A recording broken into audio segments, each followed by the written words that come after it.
walaalayaal meel kastoo dunida kaga sugan tihiin waxaan nagu salaamay salaanta islaamka assalaamu calaykum waraxmatullaahi wabarakaatu. waxaan jecelahay muddo kooban baan ka soonnay oon ka yaraa maaragtay aamusnay arrimaha dunida islaamka geeska afrika taxliilkii iyo warkii aan saaraynay, laakiin waa muhiim inaan mararka qaarkood ku soo noqonno oon ka hadalno. adduunka wax badan baa ka socda, caalamkan aan ku noolahay, hadday falastiin tahay, hadday soomaaliya tahay, hadday jabuuti tahay, hadday ethiopia tahay, hadday tahay caalamka islaamka inihiisa kaleeto, waxyaalooyin aad u fara badan ayaa ka socda. waxaan u baahannahay inaan arrimaha isla eegno. waxaan ka eegaynaa jawaanib dhowr ah. adduunkan siyaasadda caalamku maanta way qasan tahay. macnaha way qasan tahay waxay ka dhigan tahay siyaasaddu istiqraarkii way ka baxday, deganaantii ay ku jirtay muddo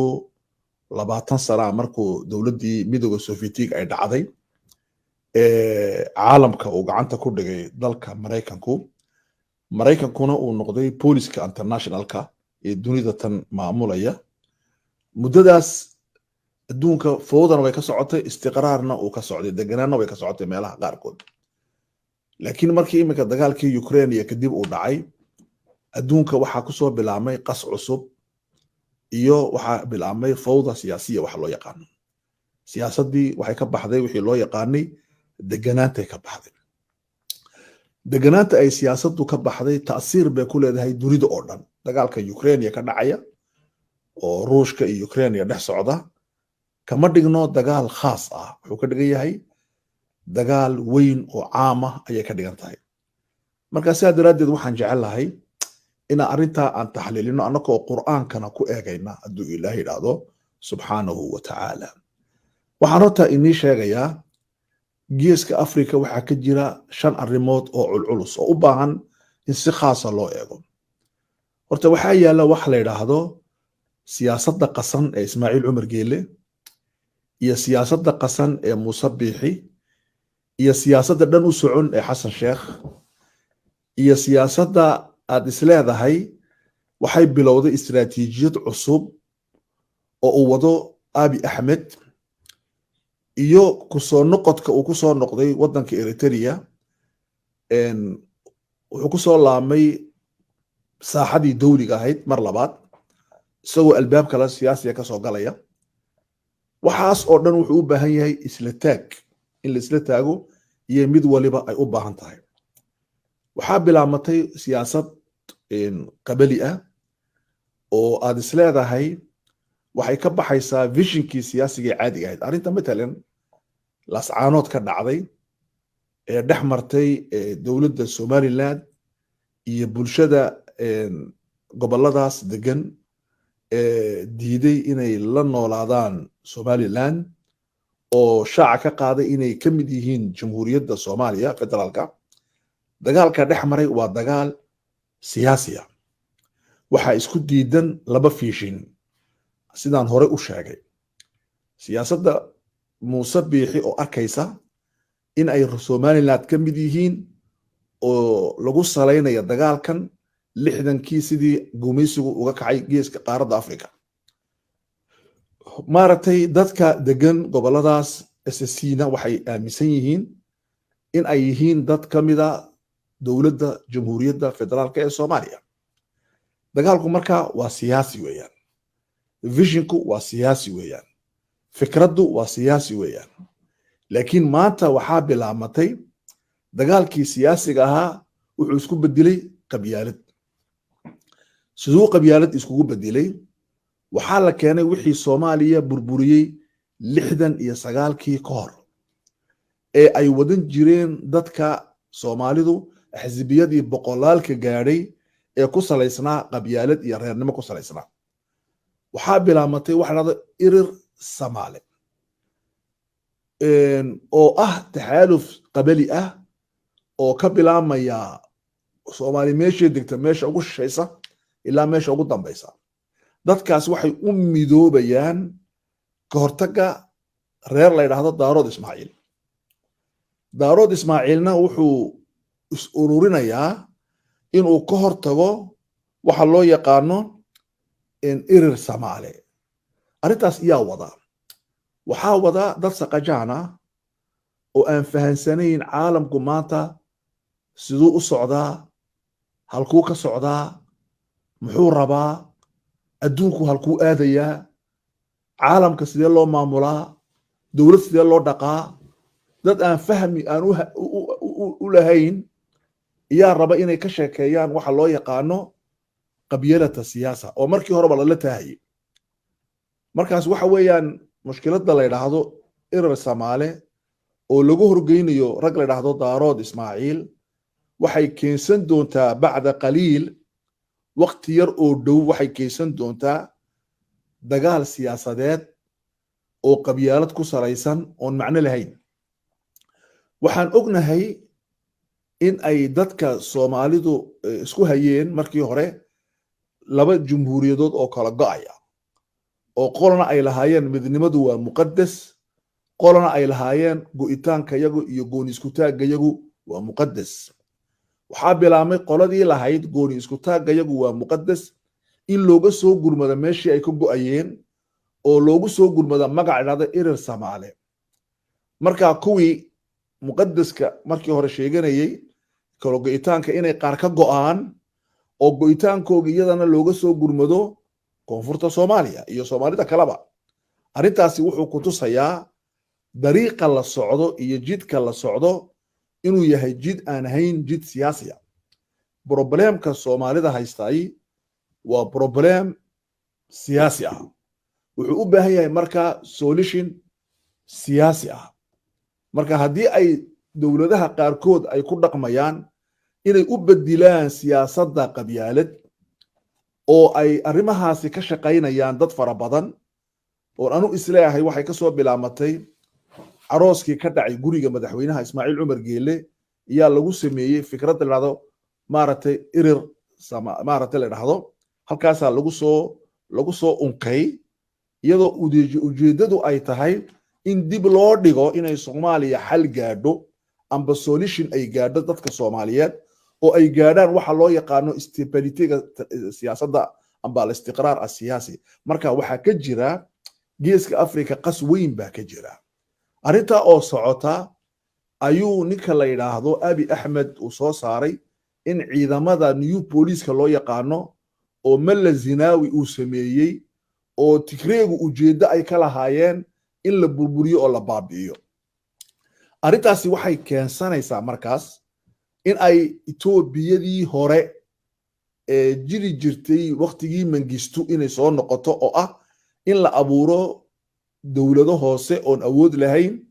oo dowladda dhexe awoodda lagu ururiyo. waana sidee cilmiya haddii si cadaalad ay jirto, laakiin taasi laga hortago in lagu fikiro inay dadi ka fikiraan inay go'aan.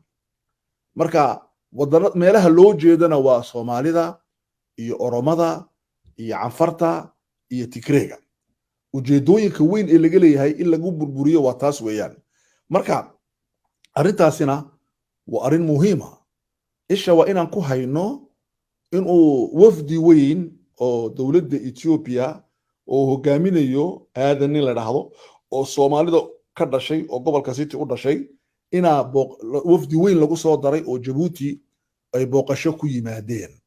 arrimo waaweyn oo dhaqaale iyo arrimo sosiyaala laga sheekaysanaya.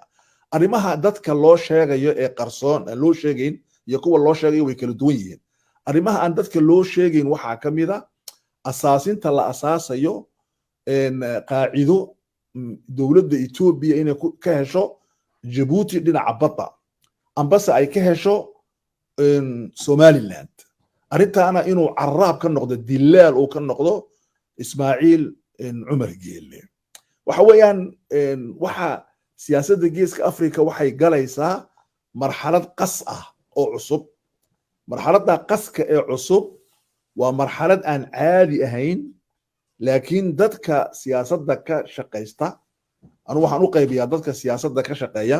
labaan u qaybiyaa. waxaan u qaybiyaa dad siyaasadda ka shaqaysta iyo dad siyaasadda ka shaqeeya. maxay kala yihiin? waxay kala yihiin waa wadiifiyiin iyo cudwiyiin baa dhada afka carabiga. waxay ka dhigan tahay dadka siyaasadda ka shaqeeyay waa dad siyaasadda bedela dadka siyaasadda ka shaqaystana waa dad shaqaale ka dhaxa siyaasadda dhexdeeda marka waa muwadhafiin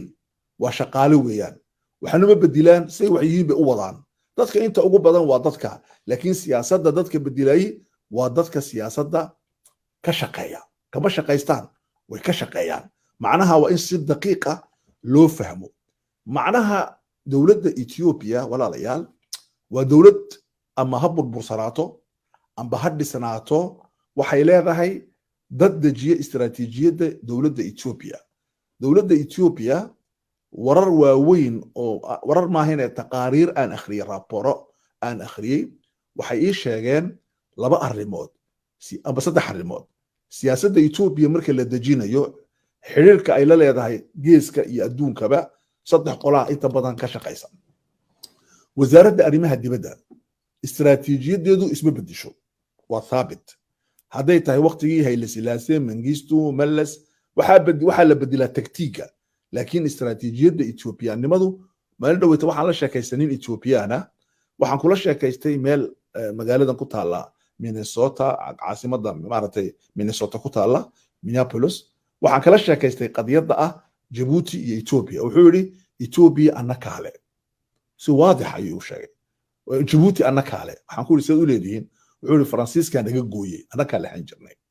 waxaan maxasuustay nin madaxa oo reer Djibouti oo beri la fadhiistay ka soo wareegtay 35 sano dhalinyaro aad u yara ilmo yara inuu igu yiri marka isticmaarku yimaadeen geeska Afrika ma ina jirin dawlad ka dhisan ilaa Ethiopia marka Djibouti waxay ahayd in Ethiopia qabsato laakiin Faransiiska ka cidiyay marka waxa iswaafaqaya ninka siyaasiga ah oo wali siyaasadda Djibouti ku jira fikradiisa iyo ninka ila sheekaysanaya oo aan ogahayna ina lagu dhigtay jaamicadaha Ethiopia inay Djibouti Ethiopia ka mid tahay ra'iisul wasaarihii hore ee Ethiopia Ahmed Abi Horti ninkii maaragtay Ethiopia maamulayay ee malas dhaxlay wuxuu yimid mar Djibouti wuxuu ka akhriyay khudbadda uu akhriyay wuxuu yiri baarlamaanka hortiisa baarlamaankuna sacabka tuman wayna ku jirtaa YouTube-ka waa loogu tagay karaa wuxuu yiri Ethiopia iyo Djibouti way midoobeen dhinaca dhaqaalaha iyo dhinaca sooshiyaalka waxa ay noo haray inaan midowno dhinaca siyaasadda marka Ethiopia waxay diraaso ku samaysay waqtigii Meles Zenawi in lacagta Djibouti iyo Ethiopia hal laga dhigo walidaalika lacagta ugu badan ee Djibouti ka soconaysay waqti 10 sano ka hor aanu inta markaa ka soo baxay lacagta ugu culus dollarka ma ahayn birta Ethiopia ahayd oo aad uga soconaysay khaasatan meelaha dhaqaalaha la isku wadarsado xataa baska ayaa lagu raaciyay marka midaynta lacagta waa inaan ka fikirno iyo yiraahdaa marka wasaaradda arrimaha dibaddu waa meesha koobaad ee dejisa istiraatiijiyadda dawladda isma bedesho waxa kamid ah meesha labaad waa mukhaabaraadka waa intelligence-ka meeshaasina siyaasadda way ka shaqeeyaan maxay kaga shaqeeyaan waxa weeyaan waxyaalada ay dhigeen ee Mengistu iyo Melesba ay wada dhigeen waxa kamid ah Mengistu dawladdii Soomaalidu dumiyay Melesna wuxuu qabtay shaqada ah in ay dawladdi soo noqodka dawlad Soomaaliyeed iyo Meles ka hortagay ولذلك Meles Zenawi wuxuu yiri wuxuu soo celiyay fikradii Haile Selassie hadda isagu waa Tigray Haile Selassie waa Oromo xabashiyoobay wuxuu yiri Ethiopia waxay u aragtaa Soomaalida qabaa'il wuxuuna ula dhaqmay Meles sidii qabaa'ilka maanta waxa la soo celinayaa oo la tagaa magaalada Addis Ababa qabaa'ishii Soomaalida oo isdaba socota ayaa ka daadagaysa oo maaragtay ku qulqulaysa arintaas maxay ku tusaysaa inay laga jawaabayo Ethiopia inay wado arintaasi okay marka aan taa ka imano waxaan dhageysanay in la waraystay Ismaaciil Umar Geele oo ay warsatay journal amba magazine ka soo baxa Faransiiska oo Jean Afrique dhahdo waraysigaasi wuxuu ku baxay afka Faransiiska Ismaaciil Umar Geele waxyaalo gudahana waa la weydiiyay Ramadaan dabadii baan isla taagtaagi doonaa waxyaalo dibaddana waa la weydiiyay waxa kamid ahaa waxyaalada uu dhex qasanayo Ismaaciil Umar Geele waxa kamid ah arinta Soomaaliya arinta Somaliland arinta Lascaanood arinta Ethiopia arinta waxaas oo dhan waxyaalada yaab kale waxa kamid ah hadallo waaweyn oo ku hadlay in ay ma aragtay uu filayo uuna og yahay inay geeska Afrika isbedelo ay ku soo socdaan stability-gu walaalayaal maaha wax caadiya geeska afrika waxaa laga baqayaa inuu galo marxalad cusub oo ah marxalad burbur ah dhinacu ka burburaya geeska afrika arrintaasi waa muhiim caalamka islaamka ka mid nahay waa la burburaya dadku waxay ku faraxsan yihiin inay 100,000 oo Ethiopiana inay ku afureen suuqa weyn ama dariiqa weyn ee Addis Ababa dadka xaqifiin way faraxsan yihiin inay dadku maaragtay masaajidii buuxiyeen waan faraxsannahay laakiin ma ognahay mustaqbalkeenu halku u socdaa wadanka ugu culus adduunka islaamka waa halkee waa masar konton gini yuu socdaa doolarkii sarifkiisu boqolkii doolar wuxuu ku socdaa 5,000 oo gini wadanka masar wuu ku daayay muxuu kugu daayay dhaqaale ahaan siyaasad ahaan uu ku daayay maxaa keenay waxaa keenay nin la yidhaahdo Sisi oo inqilaab ku sameeyey nin dimuqraad ah oo madani ah oo maaragtay ku soo baxay doorasho oo 100 sano dhexdeedana waa ninkii ugu horreeyay ee dimuqraad ku yimaadeen dad doortaan ninkii buu afgambiyey kadib wuxuu sameeyey wuxuu ku celiyey wadanka ma qabla taariikh fircawniyadii buu ku ceshay wuxuu sameeyey haram maxaa dhacdaa waa pyramidka masar ka jira haramka muxuu yahay haramka waxa ugu sareeya nin la yiraahdo fircawn dictator ah fircawnku wuxuu u yaalaa quraanka dictatorka muxuu yiri fircawn laba kelmadood buu yiri fircawn marka laga yimaado dhinaca aqeedada wuxuu yiri ma uriikum illa ma ara wama ahdiikum illa sabila ar-rashad waa laba shay oo cajiiba aragti iyo fikrad ma yeelan kartaan ana inni haya fikradda aad ku soconaysiin bas qof kale ma keeni karo jidka la qaadayo ee lagu toosayana ana haya labadiiba ana haya fikradiina ana haya shaqadiina aniga haya annagu markaa maxaan qabanaynaa farfariisto iyo daawada fircawn saabuu sameeyey ma aragtay siibuu sameeyey pyramidka meesha ugu sarreysuu fadhiyaa maxaa ku xiga ilaahay baa quraankiisa ku sheegay waxaa ku xiga haamaan waa ayo waa la taliyayaasha dowladaha la taliya ee kharaabiya waa dadka caqli aan lahayn ee calooshooda u shaqaysta waa haamaan maxaa hoos yaalla waa qaaruun muxuu yahay waa rijaalul acmaal waa ragga lacagta waddanka ka shaqaysta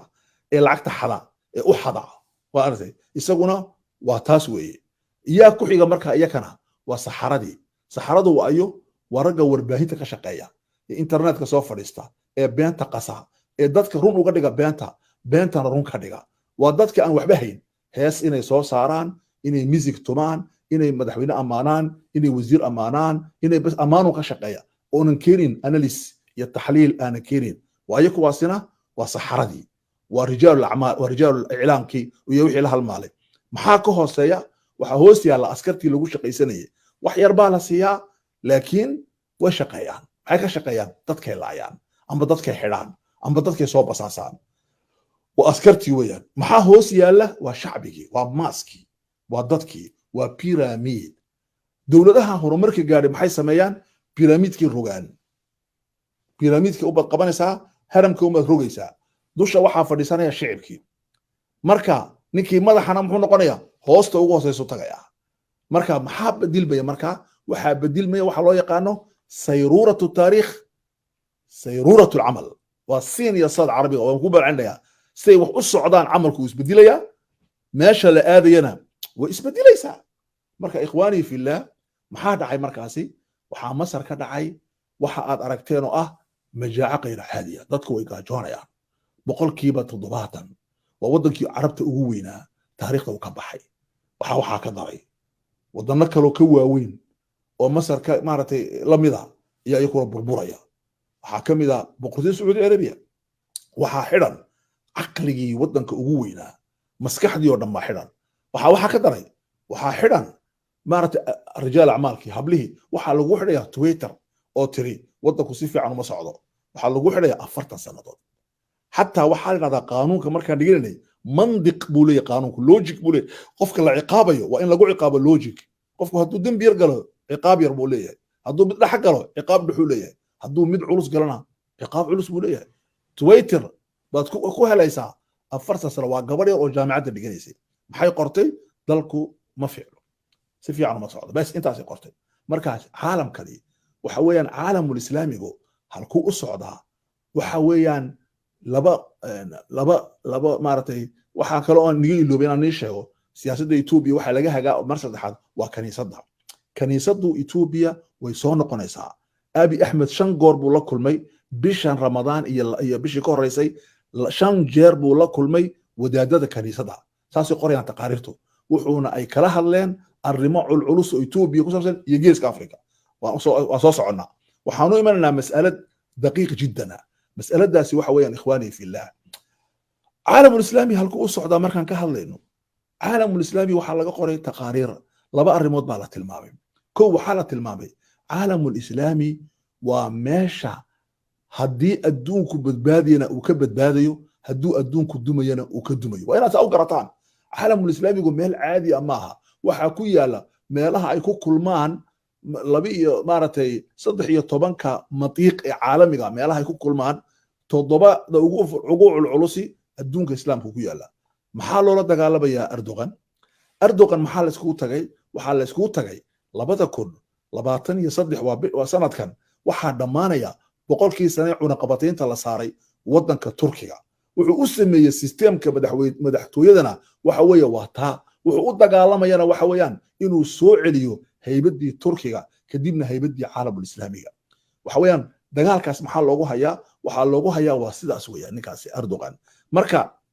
caalamul islaamigu waa meesha uu tasharzal ku taliyay ninka xakuma maaragtay badda madow iyo badda cad iyo badda cas Mediterraneega iyo badda cas iyo badda madow qofka dawladda xakunta xadaaradda xakunta iyo dunida ka talinaysa waxa uu ruushku u dagaalamayna waa inuu badda madow soo gaaro waxa uu Turkigu u dagaalamayna waa inuu badda madow ilaashado badda Mediterraneegana xidhiir la yeesho badda casna xidhiir la yeesho wuxuu Soomaaliya uga dhistay qaacidada askariga ugu weyn ee uga dhistay Qatar qaacidada labaad ee uga dhisanayo maaragtay Suudaan uu doonayo waxa weeyaan waa inuu halkaa joogo waxa la isku haysta waxa weyn ikhwaani fillah waa dib u soo nooleyntii adduunka islaamka iyo burburintii adduunka islaamka halka in lagu hayo Falastiin baa la socotaan Falastiin waxaad ogtihiin dawladda Israa'iil waxa soo dhawaatay waqtigii ay dumaysay ma aha wax aan qof ma duminayo dawladda dhamaatay dawladda Israa'iil way u dhamaatay maxay ugu dhamaatay dawladda Israa'iil waa dawlad la abuuray yaa abuuray reer galbeedka abuuray maxay u abuureen ujeedooyin bay u abuureen shicibka Falastiin wuxuu noqday shicib adag oo aan diyaan ahayn oo sii taagan oo soo socda marka waxa soo socda waxa weeyaan caalamka waxa ka socda marka saasi waa midaas waa muhiim jiddan arinta labaad ee ay qoreen jaraa'idku waxa weeyaan adduunka islaamka baraarug baa ka jira barkii hore waxa dhacay baraarug diini ah maantana waxa dhacay baraarug siyaasi ah dadku way siyaasadan way baraarugeen waxay rabaan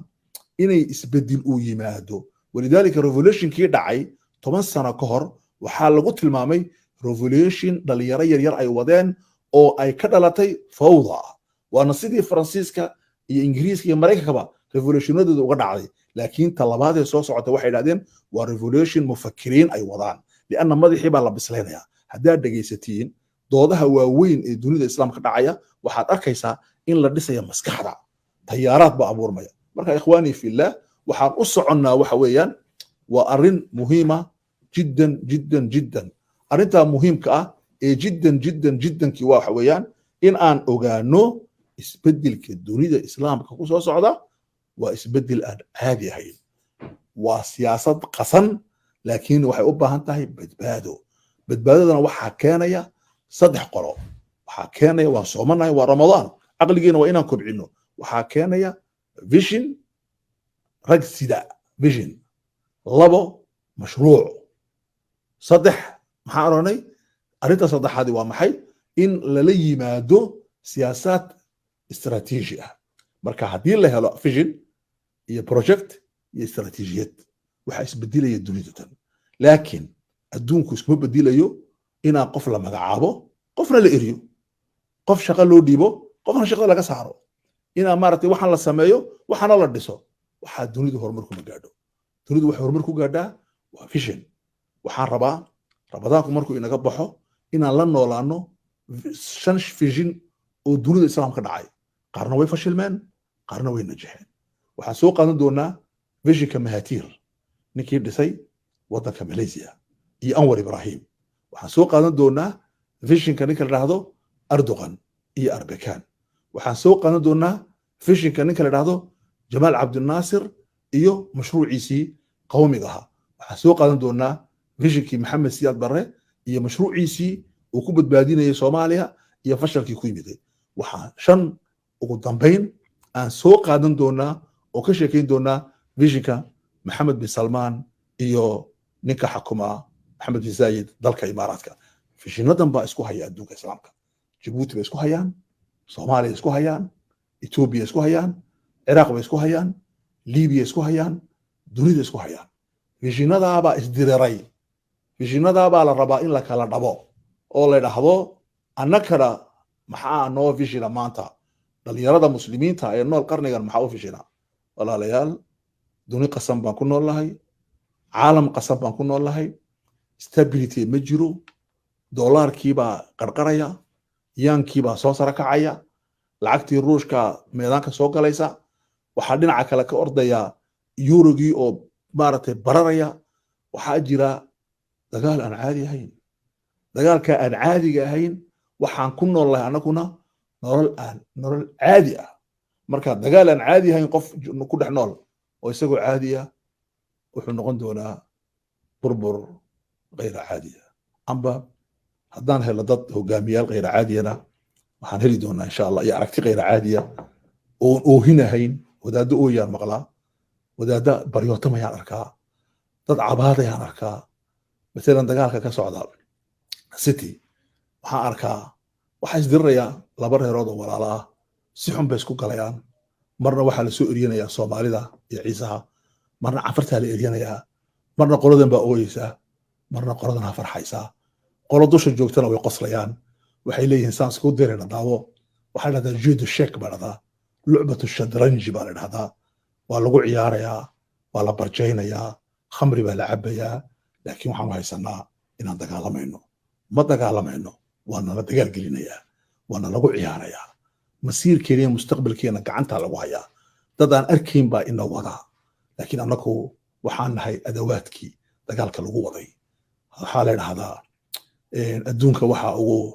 adduunka waxa ugu daran nin wuxuu arkayo aan la arkayn ninka wax arkaya